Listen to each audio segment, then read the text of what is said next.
حسین چاہتا ہے مرنے کو اے میری زینب، قریب آ گیا اب وقت آخری زینب، سلام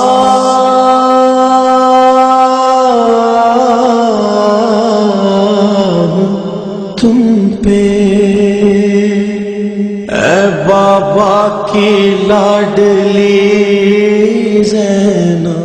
اعوذ باللہ السمیع العلیم من الشیطان اللعین الرجیم، بسم اللہ الرحمن الرحیم، الحمدللہ رب العالمین باری الخلائق اجمعین، ثم الصلاة والسلام والتحیۃ والاکرام علی النبی الأمی حبیبنا و حبیب الہ العالمین سیدنا و مولانا ابی القاسم اللہم صلی علی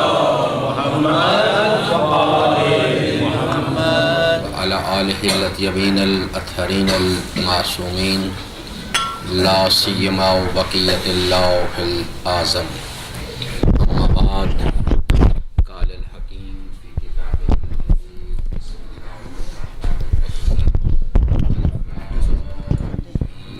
بسم اللہ الرحمن الرحیم، ذالک الکتاب لا ریب فیہ ھدی للمتقین۔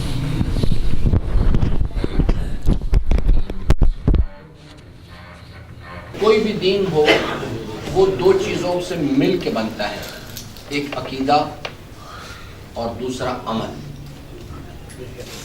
ان دو چیزوں کو جب ملاتے ہیں تو ایک دین یعنی ایک سٹائل آف لائف وجود میں آ جاتا ہے۔ عقیدہ جو ہے وہ کسی بھی شے کی یعنی مفاد کی شناخت کا نام ہے۔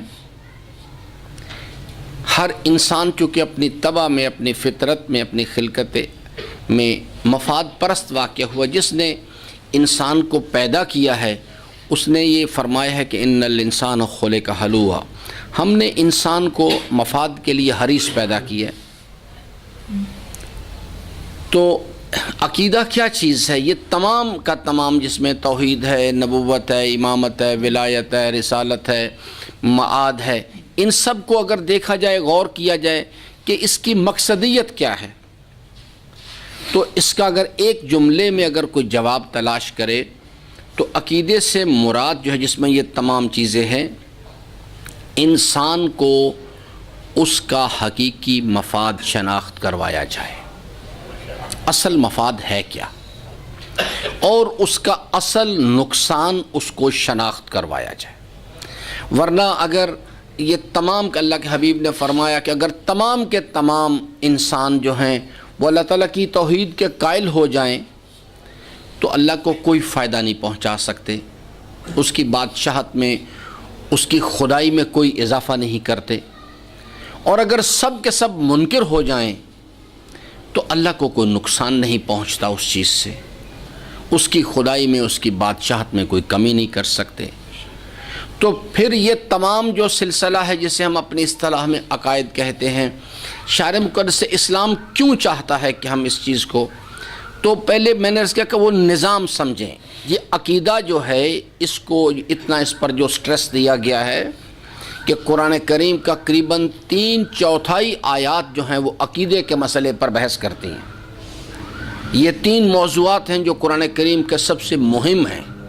سب سے بڑا مسئلہ اسلام کا تصور ربوبیت اور تصور الوہیت ہے کہ قرآن کریم نظریہ دیتا ہے کہ اس کائنات کا کوئی پیدا کرنے والا ہے، اس کائنات کو، نظام کو کوئی چلانے والا ہے، اور پھر اگلے مرحلے میں وہاں سے ایک تصور جو ہے جو اس وقت ہمارا موضوع نہیں ہے، میں فی الحال اس وقت اس پہ کوئی بات تفصیل میں نہیں جانا چاہتا، پھر تصور الوہیت کے بارے میں بات کرتا ہے، پھر آتا ہے تیسرے مرحلے پر آ کے بحث کرتا ہے توحید در ربوبیت، توحید در الوہیت پر بحث کرتا ہے آ کے۔ یہ تو بہت بڑا المیہ ہے اس عالم اسلام کا کہ ہم یعنی روزے اور نماز کے بارے میں پھر بھی کچھ تھوڑی بہت یعنی کوئی زحمت کرتے ہیں، لیکن جو عقیدے کا مسئلہ ہے اس کے بارے میں یعنی معلومات جو ہیں ہماری وہ بالکل سطحی قسم کی، حالانکہ ہمیں یعنی ہمارے جو دینی مدارس ہیں یہ کسی حد تک اب توجہ اس مسئلے پہ یعنی کم میں دینی شروع کی گئی ہے۔ رہبر معظم نے باقاعدہ طور پر ایک مہم چلائی ہے اس کام کے لیے، قرآن کریم بطور ایک درسی کتاب کے واپس آ رہا ہے، ابھی کوشش کی جا رہی ہے، اور قرآن کریم کی 3/4 آیات، یہ جو نماز اور روزے کے احکام کی تفصیلات ہیں یہ تو ٹوٹل 500 سے 600 آیات ہیں ساری، باقی 3/4 قرآن عقیدے پہ بحث کرتا ہے، اور اس کی نہ ہمارے ممبروں پہ کبھی بات ہوتی ہے اور نہ ہمارے دینی مدارس میں کبھی بات ہوتی ہے اس چیز کے لیے کہ قرآن کریم کیا کہنا چاہتا ہے۔ تو یہ ایک یعنی پہلے اس چیز کو یعنی عقیدہ جو ہے جس وقت اسے کلیئر کیا جائے تو عمل جو ہے اس کے اوپر منحصر ہوتا ہے۔ عقیدے کے جیسے یہ بالکل وہی ہے جیسے کوئی درخت ہے، اس کی جڑ ہے اور پھر اس کے نتیجے میں اس جڑ جو ظاہراً دکھائی نہیں دیتی، وہ پوشیدہ ہوتی ہے، لیکن اس کے یعنی ظاہری طور پر جو آثار دکھائی دیتے ہیں، تنا ہے، شاخیں ہیں، اس کے پتے ہیں، اس پر پھل ہے، اس سے پتہ چلتا ہے کہ یہ درخت جو ہے یہ زندہ ہے، کس چیز کا درخت ہے، اس کی جڑ کہاں گئی ہوئی ہے، کتنا مضبوط ہے، اس کے ذریعے سے انسان کو پتہ۔ اسی طرح سے عقیدہ جو ہے ایک باطنی کیفیت ہوتی ہے، وہ قلب انسان کے اندر یقین کی شکل میں اترتا ہے، اور انسان کے اعمال سے پتہ لگتا ہے، اس کے اعمال بتاتے ہیں کس چیز پہ عقیدہ رکھتا ہے، کس مفاد کا یقین ہے اس چیز کو۔ اور یہ بہت ہی سادہ مسئلہ ہے، کوئی میں آپ کے سب کو آپ اس میں پریشان نہ ہوں کہ جناب میں کچھ کو فلسفہ بیان کل صبح جس وقت دینا یعنی صبح فجر طلوع ہوگی تو میں ابھی آپ کو بتا دیتا ہوں کہ کیسے انسان ٹیسٹ کر سکتا ہے اپنا کہ میرا عقیدہ کس پہ ہے۔ 2 مفاد ہیں، 2 نقصان ہیں۔ پورا انبیاء کا سلسلہ جو ہے وہ انسان کو یہ سمجھاتا ہے کہ بھائی دنیا کا مفاد اصل نہیں، دنیا اچھی جگہ ہے لیکن یہ اصل نہیں ہے، یہ ہمیشہ رہنے کی جگہ نہیں۔ یہ ساری بحث آدم سے لے کے خاتم علیہ السلام تک یہی ہو رہی ہے کہ دنیا ہمیشہ رہنے کی جگہ نہیں، دنیا کا مفاد اصل نہیں، دنیا کا نقصان اصل نہیں۔ وہ کہتے ہیں آخرت کا مفاد اصل ہے اور آخرت کا نقصان اصل ہے۔ اگر یہ جو آیات مبارکہ ہم نے سرنامہ کلام کے طور پہ میں نے آپ کے سامنے پڑھی، ان کو آگے اگر ہم پڑھیں تو قرآن کریم کہتا ہے کہ یہی لوگ جو ہیں اولئک علی ھدی من ربہم واولئک ھم المفلحون، یہاں جس فلاح کا ذکر کیا جا رہا ہے وہ قرآن کہتا ہے کہ آخرت میں جا کے یہ لوگ فلاح پائیں گے۔ قرآن کریم ایک کامیابی کا کانسیپٹ دیتا ہے، توریت بھی، زبور بھی، انجیل بھی اور تمام انبیاء، کہ انسان کو باور کرایا جائے کہ اصل مفاد کیا چیز ہے، اصل نقصان کیا چیز ہے۔ 2 ہی مفاد ہیں، 2 ہی نقصان ہیں، ایک آخرت کا مفاد ہے، ایک دنیا کا مفاد ہے، ایک آخرت کا نقصان ہے، ایک دنیا کا نقصان ہے، اور 2 ہی راستے ہیں، یا شکرتم کا راستہ ہے یا کفرتم کا راستہ ہے۔ 2 ہی یعنی دستور عمل ہے، یا انسان خدا پرستی کرے گا اور یا انسان نفس پرستی کرے گا۔ 2 طرح کے الہ ہوا کرتے ہیں، یا انسان اللہ کو الہ مانے گا یا افرأیت من اتخذ الہہ ہواہ، اپنے نفس کو اپنا الہ بنائے گا۔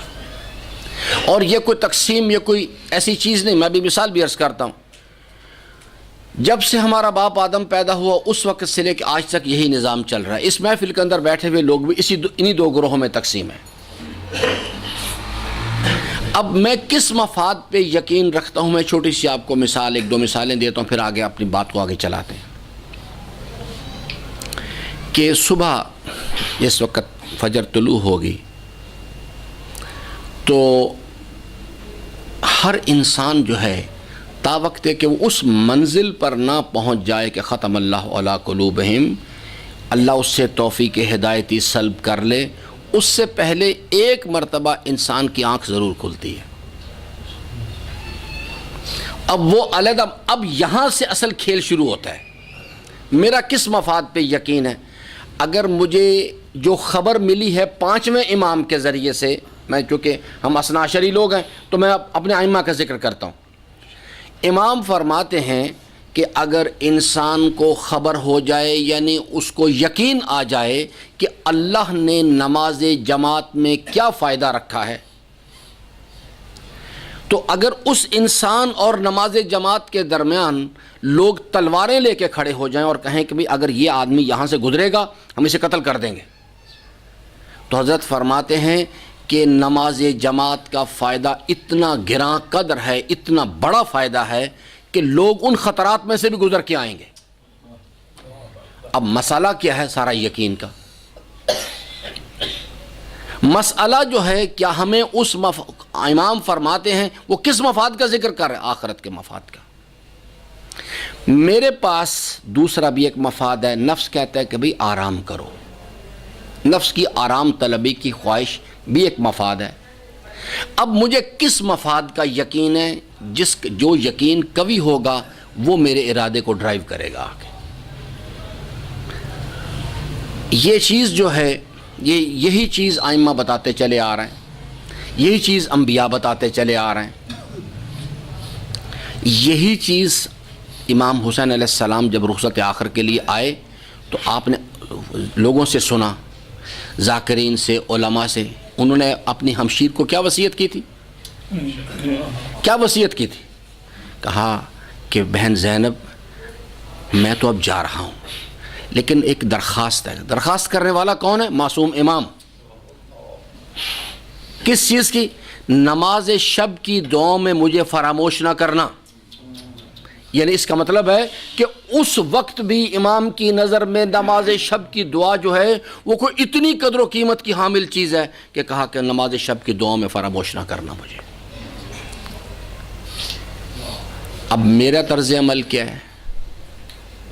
یہ سارا کھیل اندر کے یقین کا ہے۔ میرا طرز عمل کیا ہے؟ اذان ہوتی ہے، میں یہ کبھی سنتا ہوں کبھی نہیں سنتا، آنکھ کھلتی ہے، پھر اس وقت ابلیس ایک الہام کرتا ہے، شیطانی الہام آتا ہے، کہتا ہے ابھی بہت وقت ہے، آرام کرو۔ اگر وہ جسارت نہیں کہ یہ جناب ھذا اساطیر الاولین، یہ قصے کہانیاں ہیں، یہ مولوی صاحبان نے باتیں بنائی ہوئی ہیں، یہ سب چیزیں، اگر وہ نہیں تو کم از کم یہ، اور پھر چونکہ وہ جو آرام طلبی کی خواہش ہے وہ زیادہ قوی ہے اور امام کے فرمان کا یقین یا تو ہے ہی نہیں اور یا انتہائی کمزور ہے، اس کے نتیجے میں میری آنکھ کھلتی ہے، پھر میں کروٹ لیتا ہوں، پھر سو جاتا ہوں۔ یہ دو بہیو، اور اس کے مقابل میں ایک دوسرا انسان ہے۔ ایک بڑی اچھی ایک قصہ تاریخ کا ہے جو میں نقل کروں آپ کی خدمت میں، آپ درود پڑھ لیں محمد والے۔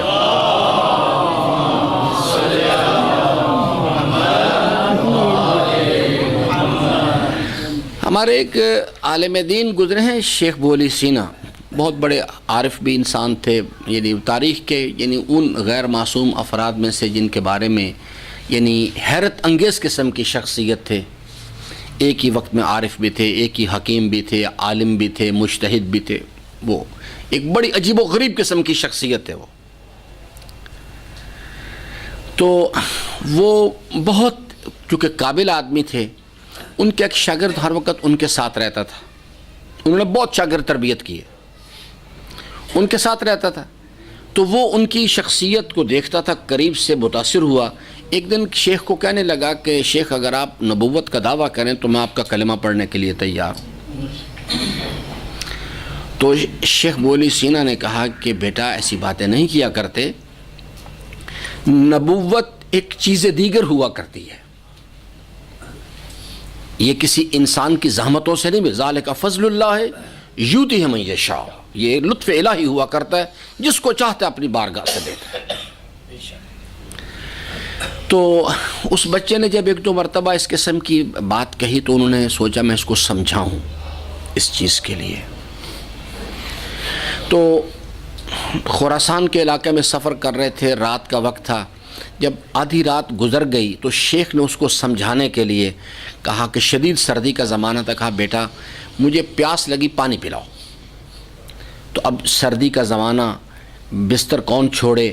تو اس نے جوان نے جواب میں کہا کہ شیخ آپ بزرگ آدمی ہیں، شدید سردی کا وقت ہے اس وقت، اگر آپ ٹھنڈا پانی پئیں گے تو بیمار ہو جائیں گے۔ یعنی ایک بجائے اس کے کہ وہ یعنی ان کے حکم کی فرما برداری کرے، نفس کی آرام طلبی کی خواہش نے اس کو کہا کہ عذر پیش کرو تاکہ بستر سے نہ نکلنا پڑے۔ شیخ بولی سینہ خاموش ہو گئے۔ تھوڑی دیر کے بعد پھر کہا کہ بیٹا مجھے پیاس لگی، پانی پلاؤ۔ اس نے پھر ایک عذر پیش کر دیا۔ یہ بات ایک دو مرتبہ ہوئی، پھر شیخ خاموش ہو گئے۔ تھوڑی دیر میں اذان کا وقت آ گیا اور مؤذن آیا اور اس نے یعنی انہوں نے سنا کہ مؤذن نے اذان کہنی شروع کی، تو شیخ بولی سینا نے اسے متوجہ کیا، کہا کہ بیٹا تو ابھی زندہ موجود ہے، میں تیرے سامنے، تو مجھے کہتا ہے میں اگر نبوت کا دعویٰ کروں تو میرا کلمہ پڑھے گا، میری نبوت کا اقرار کرے گا۔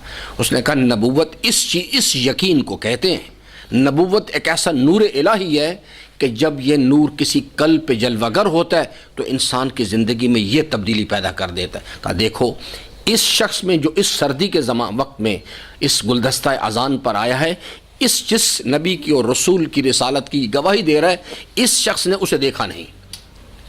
700 سال کا زمانہ ہے اس کے درمیان، لیکن نور نبوت کا یقین اس کے قلب پہ جلوہ گر ہے۔ دیکھو میں تمہیں 2 مرتبہ کہا پانی پلاؤ، تم نے مجھے پانی پلانے سے انکار کیا۔ اس کے اور اس کے نبی و رسول کے درمیان جس کی رسالت کی یہ گواہی دے رہا ہے، 700 سال کا فاصلہ ہے، لیکن نہ سردی روک سکی، نہ گرم بستر کی چاہتے سے روک سکی۔ یہ شخص آیا اور اس نے مصلی گلدستہ اذان پر آ کے اس کے رسالت کی گواہی دی ہے۔ میرے عزیزان، یہ سب مسائل جو ہیں یہ یقین کے ہیں۔ انسان ہم الہی نظام ہے، ہم اس کی بادشاہت سے باہر نہیں نکل سکتے۔ ہم اپنی گفتگو کو جہاں کل چھوڑا تھا شروع کریں وہیں سے دوبارہ۔ 3 مراحل میں نے عرض کیے تھے۔ پہلا مرحلہ ہے انسان کو عدم سے وجود بخشا کیا، انسان عالم ارواح میں آیا۔ عالم ارواح سے اگلی منزل ہے یہ عالم امتحان جس میں ہم اس وقت موجود ہیں، اور تیسری منزل ہے الی اینا، ہم نے ہماری بازگشت کس طرف ہو رہی ہے۔ قرآن کہتا ہے کہ یہ موت جو ہے یہ فنا نہیں ہے، یہ تم بقا کے لیے پیدا کیے گئے ہو، تم فنا کے لیے پیدا نہیں کیے گئے۔ اصل مفاد آخرت کا ہے اور اصل نقصان آخرت کا ہے۔ اب جو شخص یعنی صبح کے وقت اس چیز کو کروٹ بدل کے سو جاتا ہے، اس کا دنیا کے مفاد پر یقین ہے، اور جو اس آرام طلبی کی خواہش کو پیچھے کرتا ہے اور مصلی نماز پہ آتا ہے، اس کا آخرت کے مفاد پر یقین ہے، اس مفاد پہ یقین ہے جس کا ہمارے 5ویں امام نے ذکر کیا۔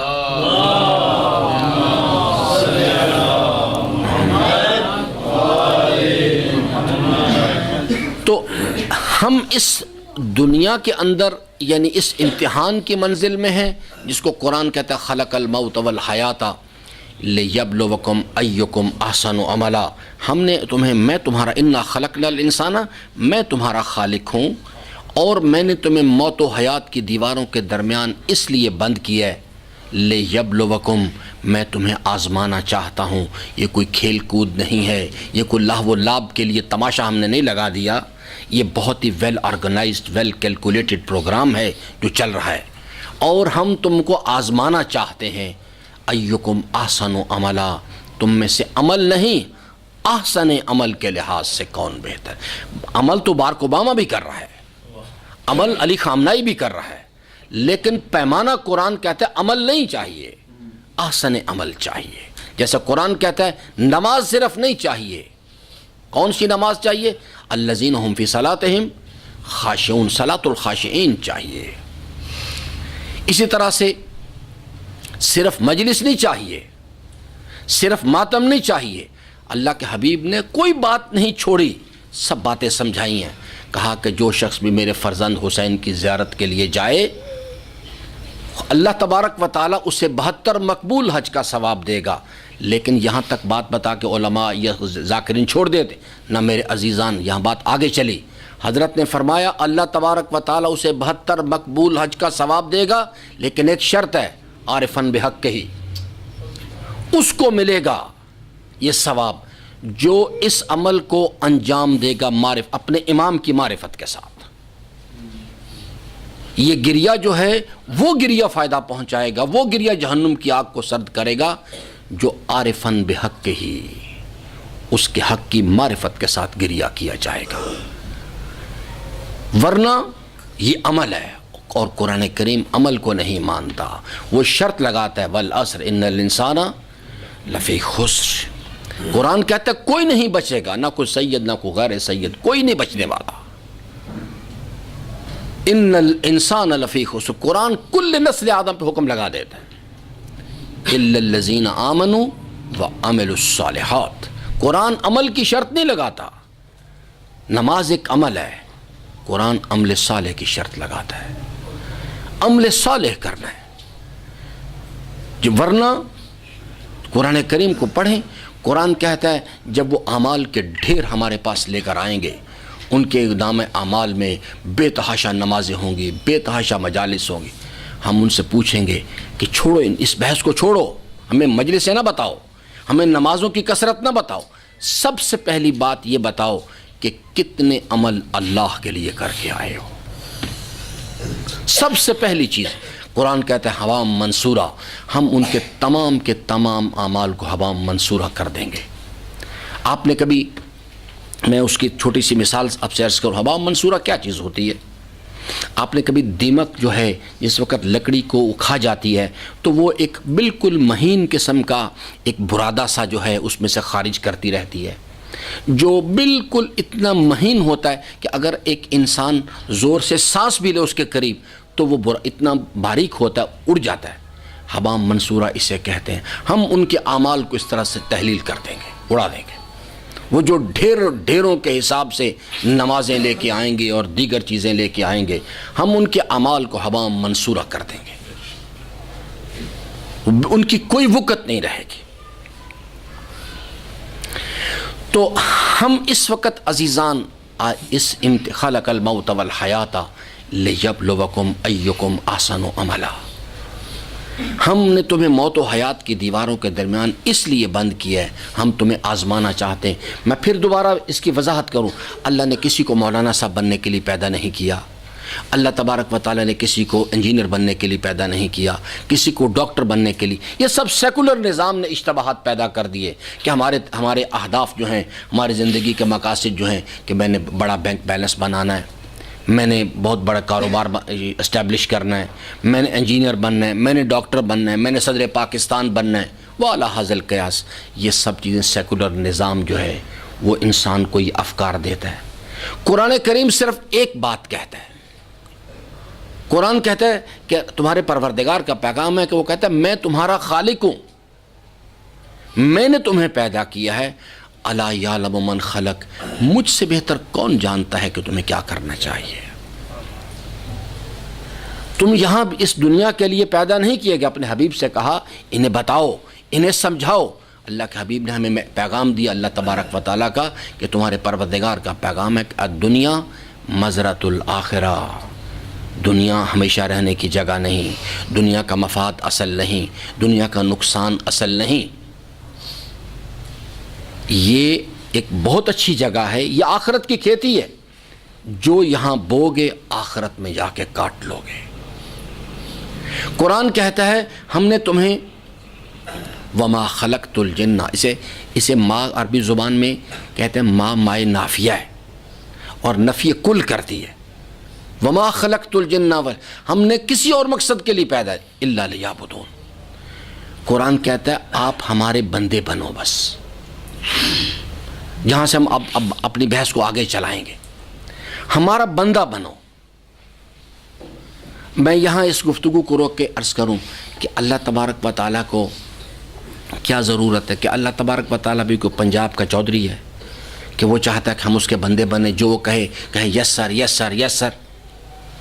نہ میرے عزیزان، وہ کہتا ہے کہ یا ایھا الناس، اے آدم کی اولاد، انتم الفقراء الی اللہ، تم سب کے سب اللہ کے در کے فقیر ہو، واللہ غنی الحمید، اور میں تمہارا پروردگار ہوں، میں غنی و حمید پروردگار ہوں، مجھے کسی کی نہ عبادت کی ضرورت ہے، نہ کسی کی تسبیح کی ضرورت ہے، نہ کسی کے سجدے کی۔ تو پھر سوال پیدا ہوتا ہے وہ کیوں کہہ رہا ہے اس بات کو کہ جو میں کہتا ہوں اس پہ عمل کرو؟ وہ کہتا ہے دیکھو میں تمہارا مہربان پروردگار ہوں، بار بار آواز دیتا ہے یا ایھا الانسان ما غرک بربک الکریم، جیسے ایک باپ اپنے نافرمان بیٹے کو بار بار اسے بلاتا ہے، کہتا ہے بیٹا تو کیا کر رہا ہے، یہ کس راستے پہ چل پڑا ہے تو؟ اسے اللہ تبارک و تعالیٰ منو ان اس انسان کو جو نفس کی خواہشات کے پیچھے چل پڑتا ہے اس کے کاندھے پہ ہاتھ رکھ کے کہتا ہے یا ایھا الانسان، الانسان کی جگہ اپنا نام رکھیں آپ کو مخاطب کر کے ما غرک، بے افتخار مرزا کدھر چل پڑا ہے تو، کدھر جا رہا ہے، کیا کر رہا ہے تو؟ یہ میں نے تجھے اس کام کے لیے نہیں پیدا کیا تھا، میں تیرا مہربان پروردگار ہوں، میں نہیں چاہتا کہ تو تباہ ہو جائے، تو میرے نظام سے باہر نہیں نکل سکتا۔ اگر قانون کیا ہے، ان ہدینہ السبیل اما شاکرا و اما کفورا، ہم نے تجھے خلق انا خلقنا الانسان، میں نے تجھے پیدا کیا اور پھر تیری ہدایت کا سامان کیا، پیغمبران بھیجے، اولیاء بھیجے، اپنے ولی حسین ابن علی کو بھیجا کہ جاؤ انہیں سمجھاؤ جا کے، اور ہم نے تجھے منزل کی شناخت کرائی، راستے کی شناخت کروائی، اور پھر تجھے عمل کے منزل میں آزاد چھوڑ دیا ہے کہ تیری مرضی ہے، یہ دو راستے اب تیرے سامنے ہیں، اما شاکرن و اما کفورا۔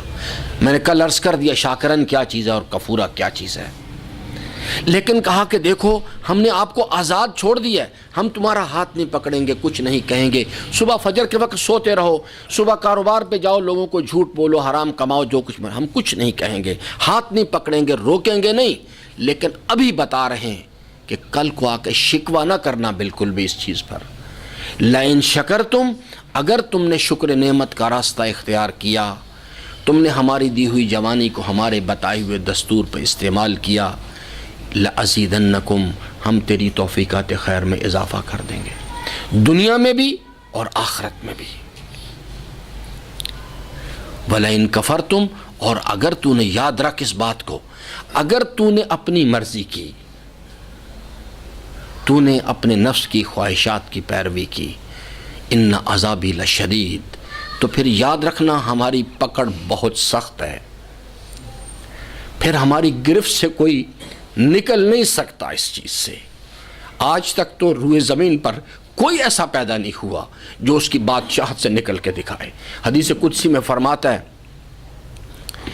کہ میرے بندوں سے، میرے بندوں کو میرا ایک پیغام دو، ان سے کہو کہ اگر یہ اپنے پروردگار کی فرما برداری نہیں کر سکتے، میری بندگی نہیں کر سکتے، میرے بتائے ہوئے راستے پر نہیں چل سکتے، ان سے کہو کہ اگر یہ پھر طاقتور ہیں تو میری بادشاہت سے نکل جائیں، میری جائیں کوئی اور خدا تلاش کر لیں جا کے، اور اگر یہ اتنے کمزور ہیں کہ میری بادشاہت سے نہیں نکل سکتے تو ان سے کہو اپنے اوپر رحم کریں، اپنے اوپر رحم کریں،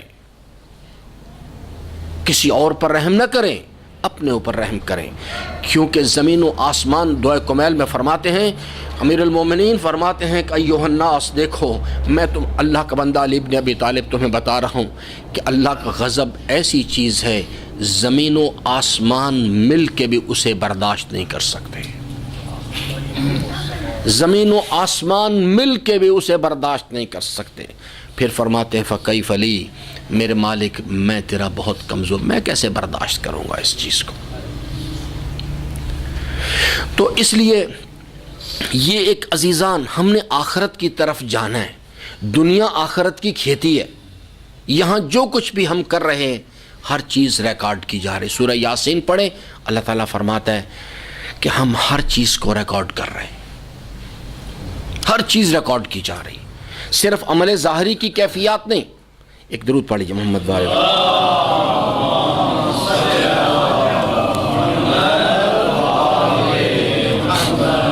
عمل ظاہری کی کیفیات نہیں، یہ جو اللہ کے ریکارڈر ہیں وہ اتنے زبردست ہیں اور اتنے سینسٹیو ہیں کہ وہ صرف عمل کی ظاہری کیفیات کو ریکارڈ نہیں کر رہے بلکہ انسان کی نیت کو بھی ساتھ ریکارڈ کر رہے ہیں۔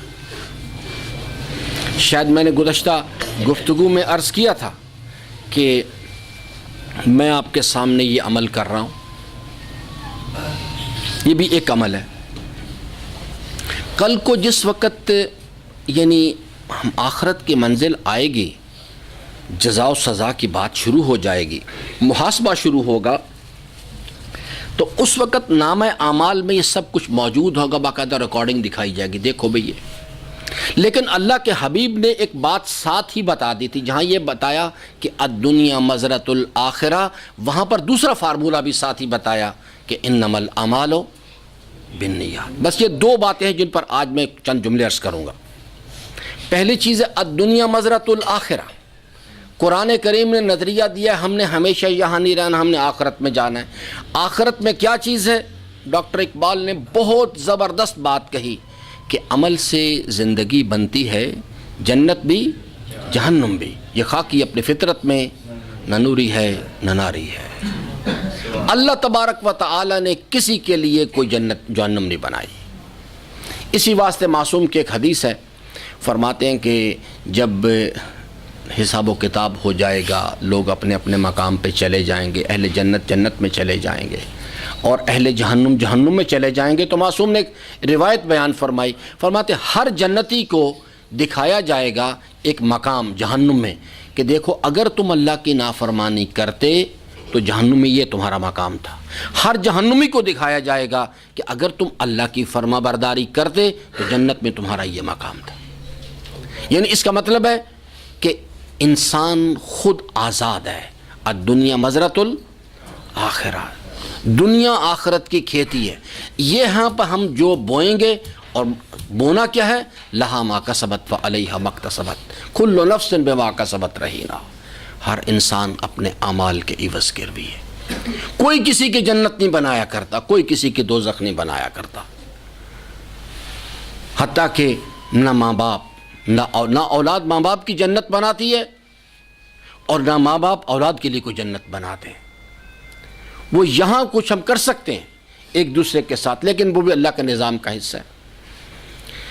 تو جس وقت وہ ہمیں دکھایا جائے گا، جیسے یہی میں نے اپنی مثال دی، ہم یہ تو میں حساب و کتاب کی منزل میں کھڑا ہوں، مجھے دکھایا جائے گا کہ جناب یہ امام بارگاہ ہے اور یہ آج کی تاریخ ہے، باقاعدہ ریکارڈنگ ہر چیز ڈیٹ وائز ہو رہی ہے ٹائم لائن کے لحاظ سے، کہ جی میں مجلس پڑھ رہا ہوں۔ اب میں تقاضا کروں گا کہ جناب میں نے یہ مجلس، اور اس میری مثال کو ایکسپینڈ کرے، ہر ایک کے ساتھ ہونا یہ، جو لوگ مسجد یعنی متولیان ہیں مساجد کے، امام بارگاہوں کے، وہ اپنا کام کر رہے ہیں۔ لیکن جس وقت میں کہوں گا کہ پروردگارہ میں نے یہ اتنی مجالس پڑھیں اور یہ سب کچھ کیا، تو اس وقت منادیان اللہ کے جو ملائکہ معین حساب و کتاب کے لیے وہ کہیں گے کہ بھئی آپ کو پیغام نہیں دیا گیا تھا کہ انما الاعمال بالنیات، اعمال کا دار و مدار نیتوں پر ہے، آپ مجلس میں شرکت کرنے کے لیے آئے ہیں، یہ بھی ایک عمل ہے۔ اللہ کے ساتھ مخلوق شریک ہے، تو اللہ کو بھی راضی کرنا چاہتا ہے اور ساتھ ساتھ مخلوق کو بھی، تو فرماتے یہ عمل جو ہے عمل صالح نہیں، یہ شرک کا عمل ہے۔ تو نے اپنی نیت میں اللہ کے ساتھ مخلوق کو شریک کی، تو مخلوق کو بھی راضی کرنا چاہتا ہے، صرف اللہ کو نہیں راضی کرنا چاہتا۔ تو فرماتے ہیں کہ ایک راستہ ہے صرف کہ انسان اپنی نیت میں فقط اور فقط اللہ کو رکھے۔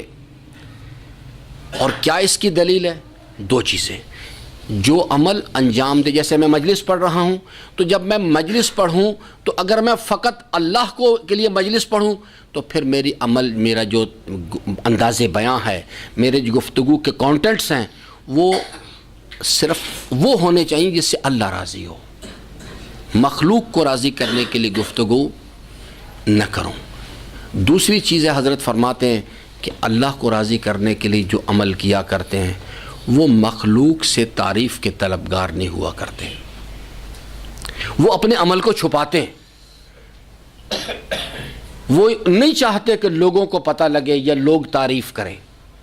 فرماتے ہیں اگر عمل کرنے کے بعد، یعنی مثال کے طور پہ میں نے مجلس پڑھی، فرماتے عمل کرنے کے بعد تیرے دل میں یہ تمنا و آرزو ہے کہ لوگوں کو کیوں نہیں پتہ لگا، تو فرماتے ہیں کہ یاد رکھ میں اللہ کا بندہ علی ابن ابی طالب تجھے بتا رہا ہوں کہ تو نے بھی اللہ کے لیے کام کرنا شروع نہیں کیا۔ تیری نیت ابھی اللہ کے لیے خالص نہیں ہوئی. ان اعمال کے بارے میں کہا گیا ہے ہم انہیں ہوا منصورہ کر دیں گے. وہ اعمال لے کے آئیں گے، ڈھیروں کے حساب سے ہمارے پاس اعمال لے کے آئیں گے، لیکن چونکہ ان کے پیچھے جو کار فرما نیت ہے وہ اللہ کے لیے نہیں ہے. تو عزیزان، ہم اس وقت دوسرے مرحلے میں کھڑے ہیں. اللہ نے ہمیں خلق کیا، عالم ارواح میں آیا، عالم ارواح سے عالم امتحان ہے، یہ عالم مادہ ہے. اب آگے کی منزل ہے جو عالم آخرت ہے. موت ایک برج ہے جو ہمیں یہاں سے نکالے گی اور عالم آخرت کی طرف منتقل کر دے گی. تھوڑا سا کچھ قوانین کے حوالے سے بات عرض کروں. آپ ایک درود پڑھ لیں حضرت کے وجود مقدس.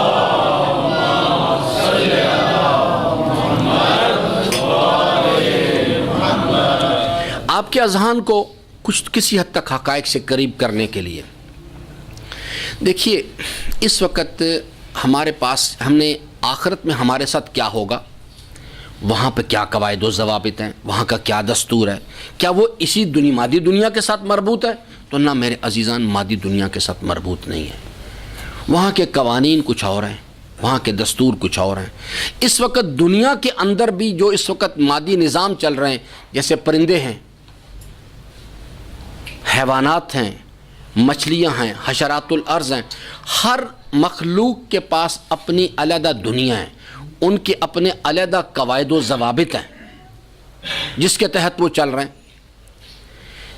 آپ جس وقت میں اپنی مثال دیتا ہوں انسان کی، جب بچہ شکم مادر میں ہوتا ہے، شکم مادر میں، وہ بھی ایک دنیا پوری، وہاں پر جو مادی کیفیات میں اصول ہیں، جب بچہ 7 ماہ کو کراس کر جاتا ہے تو اس کا پورا باڈی سٹرکچر بن چکا ہوتا ہے. کیونکہ بعض بچے 7 ماہ میں ان کی ولادت بھی ہو جاتی ہے. اس کا پورا باڈی سٹرکچر بن چکا ہوتا ہے، لنگز کا سسٹم بن چکا ہوتا ہے، یعنی وہ اگر چاہے تو سانس لے سکتا ہے. یہ جو دہن ہے یہ بن چکا ہوتا ہے، وہ اگر چاہے تو اس ذریعے سے اورل انٹیک لے سکتا ہے. لیکن وہ جو ماں کا شکم ہے، اس کی جو دنیا ہے، اس کے قوانین اور ہیں. اگر وہ شکم مادر میں رہتے ہوئے اس دہن کے ذریعے سے اورل انٹیک لے گا، وہ جو ایک پائپ لائن اس کے ساتھ لگی ہوتی ہے جو انسان کے ساتھ ماں کے پیٹ سے اس کے ساتھ اٹیچ ہوتی ہے، اس کی ڈائٹ جو ہے، خوراک اس کے ذریعے سے آ رہی ہوتی ہے. اس نے سانس نہیں لینا ہوتا، اس ماحول، اس دنیا میں سانس نہیں لینا ہوتا اپنے لنگ سسٹم کے ذریعے سے. کیونکہ اگر وہ شکم مادر کے اندر سانس لے گا، اس کی موت واقع ہو جائے گی. اگر وہ اورل انٹیک لے گا، اس کی موت واقع ہو جائے گی. لیکن جو ہی شکم مادر سے باہر آتا ہے، سارے قانون بدل جاتے ہیں. اب یہ بالکل نئی دنیا ہے، اس کے اپنے قواعد و ضوابط ہیں. یہاں پر اب اگر اس کو وہ چیز جو ہے، اگر وہ لنگس کے ذریعے سے سانس نہیں لیتا، بعض اوقات آپ نے دیکھا ہوگا کہ ڈاکٹر صاحبان بچوں کو ایسے ایسے مارتے ہیں، وہ کیونکہ اس کا بریدنگ سسٹم، جو لنگ سسٹم اب پراپر فنکشن نہیں کرتا، تو وہ اس کو جرک دیتے ہیں تاکہ وہ فنکشن کرنا شروع کرے. کیونکہ یہ اس دنیا کے قواعد و ضوابط اور ہیں. شکم مادر کی جو دنیا ہے، اس کے قواعد و ضوابط کچھ اور ہیں. اسی طرح سے جو ہی موت وارد ہوتی ہے ہمارے اوپر، آخرت کی دنیا کے قواعد و ضوابط برزخ کے منازل کے کچھ اور ہیں. وہ ان مادی کیفیات کے اندر آپ ان کو نہیں سمجھ سکتے، وہ کچھ اور نظام ہے. لیکن وہاں کا جو فارمولاز ہیں وہ بالکل مختلف ہیں اس دنیا سے. ایک عالم دین انتقال کر گئے، جو خود تو ان کے استاد نے عالم خواب میں اپنے شاگرد کو دیکھا. استاد ابھی حیات تھے، شاگرد انتقال کر گیا. استاد نے شاگرد کو عالم خواب میں دیکھا تو اس سے ایک سوال کیا، کہا کہ بیٹا یہ بتاؤ کہ یہ جو برزخ کی منزل ہے، اس میں آپ کے ساتھ کیا گزری اور کیا ہوتا کیا وہاں پہ؟ تو شاگرد نے کہا کہ استاد بزرگوار، بات یہ ہے کہ میں آپ کو اتنی سی بات بتا دیتا ہوں کہ میں ٹھیک ہوں، یہاں میرے ساتھ کوئی پرابلم نہیں ہے. لیکن اگر آپ چاہیں کہ میں آپ کو اس نظام کی تفصیلات سمجھاؤں تو آپ ہیں مادی دنیا کے اندر، نہ میں آپ کو سمجھا سکتا ہوں اور نہ آپ کو سمجھ آنی ہے. اس واسطے کہ یہاں کے قواعد و ضوابط قانونی بالکل مختلف ہیں، وہ ایک بالکل دیگر دنیا ہے۔ موت ہمیں اس دنیا سے نکالتی ہے اور لیکن اس دنیا کا، اس مادی دنیا کا اس کے ساتھ گہرا رابط ہے۔ یہ جو اس وقت بھی ہم عمل کر رہے ہیں یہ ریکارڈ ہو رہا ہے، یہ ہماری آخرت کو یا خراب کر رہا ہے یا آخرت کو تعمیر کر رہا ہے۔ اگر نیت اللہ کے لیے ہے تو یہی عمل تعمیر کر رہا ہے، اور اگر ہم نے نیت بانی مجلس کو راضی کرنا ہے یا کوئی اور ہے، کوئی اور طمع ہے، کوئی اور خوف ہے، تو پھر یہی عمل، اور بربادی کہیں سے نہیں آتی، یہی عمل برباد کر دے گا۔ پتہ نہیں کتنے نماز شب پڑھنے والے ایسے ہیں جن کو ان کی نماز شب نے برباد کیا، کتنے ایسے صاحبان امامہ ہیں کہ جو مصلی نماز پر آئے، اسی امامے نے، اسی مصلی نے ان کو تباہ کر کے رکھ دیا، کیونکہ اللہ تبارک و تعالی وہاں جو سسٹم آگے آ رہا ہے جس کی طرف ہم سب آگے کی طرف جا رہے ہیں، اور وقت ایک سواری ہے، ہم سب اس پہ سوار ہیں۔ کل ہم ملے تھے، آج ہم پسند کریں یا نہ کریں، اس وقت کی سواری نے ہمیں 24 گھنٹے کی مہلت کم کی، ہمیں موت کے اور قریب کر دیا ہے۔ ہم گمان کر رہے ہیں ہم یہاں سے نکلیں گے، جیسے میں نے بھی یہاں سے واپس مورگا جانا ہے تو میں سمجھوں گا کہ میں نے مورگا جانا ہے۔ کوئی شخص مورگا نہیں جایا کرتا، آپ سمجھیں کہ میں نے گھر جانا ہے۔ ایک باقاعدہ آرگنائزڈ پروگرام ہے کہ جس میں ایک ڈسٹنس میئرڈ ہے، پہلے سے طے شدہ ہے، ہر انسان کی اسے کب موت آئے گی، کہاں موت آئے گی، یہ جگہ پہلے سے طے شدہ ہے، اسے تقدیر حتمی کہتے ہیں۔ اب ہم صرف یہاں سے ہر اٹھنے والا قدم جو ہے وہ سوئے قبر ہے، بس ایک صرف زگ زیگ بن رہا ہے۔ ایک دن آئے گا، وہ ٹائم ڈسٹنس ٹریول ختم ہو جائے گا، ہم اس مقام پہ پہنچیں گے، ملک الموت سرحانے آ کے کھڑا ہو جائے گا۔ ہم یہاں سے جو میں اس وقت سمجھانا چاہتا ہوں کہ یہ دو چیزیں ہیں، الدنیا مزرعۃ الآخرہ، یہ ہمیں آخرت میں جانا ہے، ہمارے پاس کوئی راہ فرار نہیں۔ کل نفس ذائقۃ الموت، موت کا ذائقہ ہر ذی روح نے چکھنا ہے، موت وارد ہو کے رہے گی، اور موت فنا کا نام نہیں، موت جو ہے وہ ایک برج ہے جو ہمیں اس عمل کی منزل سے نکالے گی۔ آج عمل کا نامہ اعمال کھلا ہے، حساب و کتاب نہیں، کل حساب و کتاب ہوگا، عمل کا دفتر بند کر دیا جائے گا، عمل کا اختیار واپس، موت اور کچھ بھی نہیں، عمل کا اختیار واپس لے لیا جاتا ہے اور انسان کو آگے منتقل۔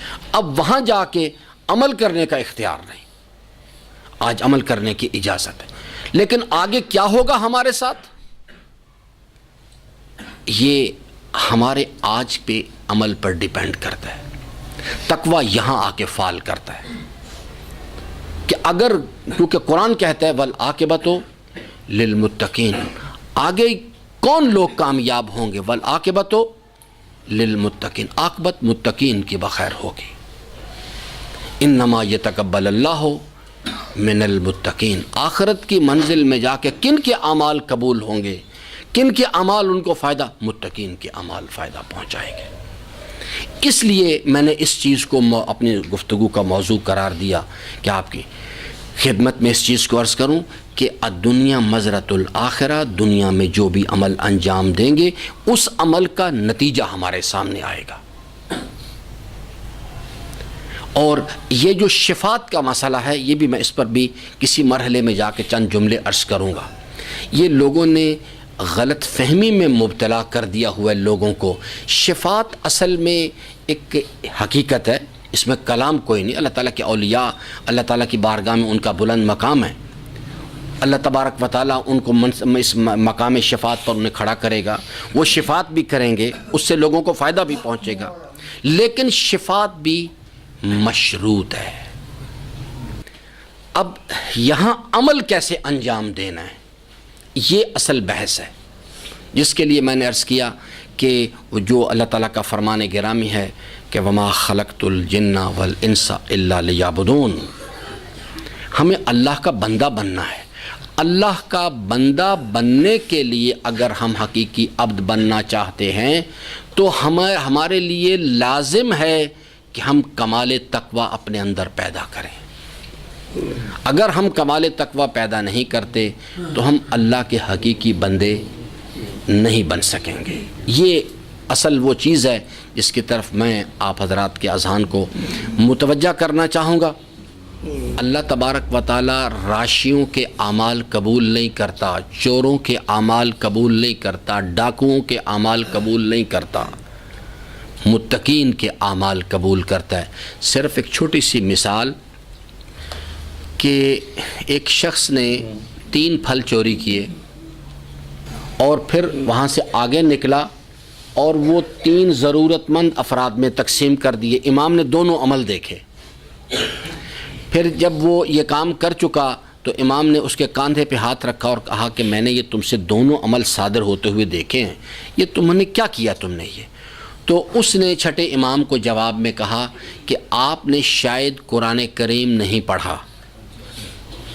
امام نے فرمایا کہ یعنی کیا مطلب، کیا کہنا چاہتے ہو؟ اس نے کہا کہ اللہ تبارک و تعالیٰ نے اپنے کلام میں فرمایا ہے وَمَنْ جَاءَ بِالْحَسَنَةِ فَلَهُ عَشْرُ أَمْثَالُهَا، جو ہمارے پاس ایک نیک عمل لے کے آئے گا ہم اس کو 10 گنا اس کے ثواب اس کو دیں گے، یعنی ایک نیکی کرو 10 نیکیوں کا ثواب ملے گا۔ امام نے کہا کہ تو اس نے کہا کہ جی میں نے 3 چیزیں یعنی چوری کی، 3 گناہ ہوئے، پھر میں نے 3 نیک عمل انجام دیے، 3 لوگوں کو ضرورت مند حضرات کو وہ چیز پہنچا دی، تو یہ 3 نیکیاں ہوئیں، اس کو 10 سے ضرب دیں تو یہ 30 ہو جائیں گی، 30 میں سے 3 گناہ نکال دیں 27 باقی رہ جائیں گے، تو 27 نیکیاں تو پھر بھی میرے نامہ اعمال میں موجود ہیں۔ امام نے کہا بھی حساب تو تمہارا بالکل ٹھیک ہے، حساب کے لحاظ سے تم بالکل پرفیکٹ ہو، لیکن تم نے قرآن نہیں پڑھا۔ قرآن کریم کی بعض آیات بعض کی تفسیر کرتی ہیں، تم نے یہ نہیں پڑھا کہ اللہ تعالیٰ فرماتے انما یتقبل اللہ من المتقین، یہ 3 نیکیاں چوروں کی قبول نہیں کیا کرتا، وہ چوروں کے اعمال قبول نہیں کرتا، وہ متقین کے اعمال قبول کرتا ہے۔ بس آخری آیت قرآن اور پھر انشاءاللہ 2 جملے مصائب کے۔ اللہ تعالیٰ کا فرمان گرامی ہے کہ ان اللہ لا یغیر ما بقوم حتی یغیروا ما بانفسہم، ہم کبھی کسی قوم کی حالت کو تبدیل نہیں، کسی نہ فرد کی تبدیل کرتے ہیں نہ کسی قوم کی حالت کو تبدیل کرتے۔ تبدیل کرنا اللہ کا کام ہے، لیکن کہتے ہیں جب تک تم اپنے اندر تبدیلی پیدا نہیں کر۔ کون سی تبدیلی؟ نفس کی خواہشات کی پیروی کو چھوڑو اور تقوی الہی کا راستہ اختیار کرو، یہ تبدیلی۔ تو فرماتا ہے ہم آپ کی حالت تبدیل کر دیں گے۔ جس جنت کے تم طلبگار ہو وہ جنت تمہاری طلبگار ہو جائے گی اگر تم اس راستے قل ان کنتم تحبون اللہ، اگر تم واقعتاً مجھ سے محبت کرتے ہو تو کہتا ہے پھر میری طرف سے ایک سوال ہے، ایک امتحان ہے، فاتبعونی، میرے حبیب کی سیرت کی پیروی کرو۔ اگر آپ یہ کریں گے یحببکم اللہ، میں آپ سے محبت کروں گا۔ جنت کیا چیز ہے؟ میں تیرے ساتھ محبت کروں گا۔ وہ جس جنت کے تم طلبگار ہو وہ تیری تلاش میں آئے گی۔ تو عزیزان، یہ کربلا، ایسی جو ساری باتیں میں نے کی ہیں، یہ اصل میں یہ متقین کا راستہ ہے۔ متقی کہتے ہیں اللہ کے عاشق کو۔ کربلا عشق الہی کی ایک داستان ہے۔ آج ایک شخص کا ان عاشقان راہ خدا میں سے ایک کا ذکر کرتے ہیں، اس کا نام تھا زہیر ابن کین۔ زہیر ابن کین جو ہے، اس کے بارے میں تاریخ بتاتی ہے کہ یہ شیعیان عثمان میں سے تھا، شیعیان عثمان میں سے تھا۔ جس حج کو چھوڑ کے حضرت امام حسین علیہ السلام یعنی اپنا احرام کو عمرے میں تبدیل کیا اور حضرت چل پڑے، یہ اس حج میں شریک تھا، اس نے حج کا فریضہ انجام دیا، حج ادا کیا۔ وہاں سے پھر یہ ایک باقاعدہ قبیلے کا سردار تھا، صاحب مال آدمی تھا، صاحب اقتدار آدمی تھا۔ وہاں سے جب یہ واپس چلا، اس کو ساری صورتحال کا پتہ تھا، کیا ہو رہی، کیا سیاسی ڈیولپمنٹ کیا ہو رہی ہے، کیا معاملات ہیں، کیا مسائل ہیں۔ اس نے اپنے غلاموں کو باقاعدہ حکم دیا کہ دیکھو واپسی میں جس وقت ہماری سواریاں جو ہیں کوفہ کی طرف حرکت کریں، کوفہ کا رہنے والا تھا، تو اس نے کہا کہ دیکھو ہمارے جو خیام ہیں، ہمارا جو قیام ہے، کسی ایسے مقام پر خیمے نہ لگائے جائیں جہاں حسین ابن علی کے خیمے لگے ہوئے ہوں۔ یہ باقاعدہ طور پہ اس نے ہدایت دی ہوئی تھی. لیکن تاریخ بہرحال جب اللہ تبارک و تعالیٰ کسی کو منتخب کر لیتا ہے تو اس کا نظام اسی قسم کا ہوتا ہے. ایک مقام ایسا آیا جہاں پر پانی اس کے علاوہ تھا نہیں، ایک مقام پر انہیں مجبوراً خیام لگانے پڑے. تو روایت میں ہے کہ جب حضرت امام حسین علیہ السلام کو خبر ملی کہ زہیر ابن کین کا جو قافلہ ہے وہ بھی یہاں انہوں نے خیمے لگائے ہیں، تو حضرت نے پیغام بھیجا کہ اس کو کہو کہ میں اس سے ملاقات کرنا چاہتا ہوں. یہ عزیزان بہت بڑا شرف ہے اگر کسی کو یہ شرف نصیب ہو کہ زمانے کا امام اس خواہش کا اظہار کرے کہ میں ملاقات کرنا چاہتا ہوں. ایک تو ہے نا کہ میں کہتا ہوں کہ میں حضرت کی ملاقات کرنا چاہتا ہوں، ایک ہے بارگاہ امامت سے پیغام آئے. روایت میں ہے کھانا کھا رہا تھا، یہاں پر اسی جگہ اس کا لقمہ اس کے ہاتھ سے چھوٹ گیا. اس نے آنے میں کچھ تاخیر کی.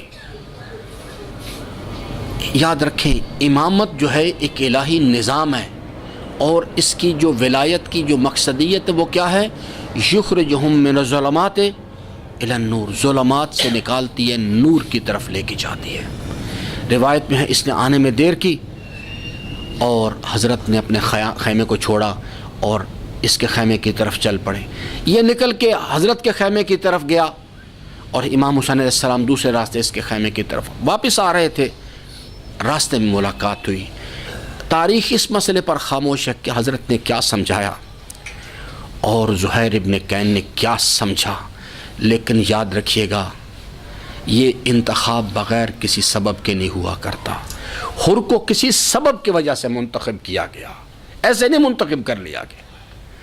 زہیر ابن کین کو کسی وجہ سے منتخب کیا گیا، اگر کتنے لوگ موجود تھے اس وقت.